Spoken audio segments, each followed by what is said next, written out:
going into the playoffs, when I talked about the Canadians and when I talked about what I liked about them, they were young, but I thought they lacked grit. I haven't seen that in these two series. I've seen some grit. They got some gritty guys that I'm getting introduced to. Josh Anderson or Anderson Evans. But their stars still haven't come out to play. We still haven't seen Cole Caulfield. Before Trey jumped on, I said, Slafkovsky scored 3 goals in the game against Tampa in the first game, and then he disappeared. And Caulfield scored a couple here and there.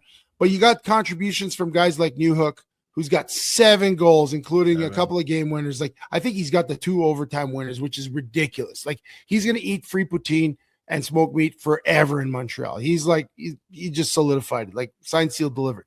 But we're waiting for some young guys to show up.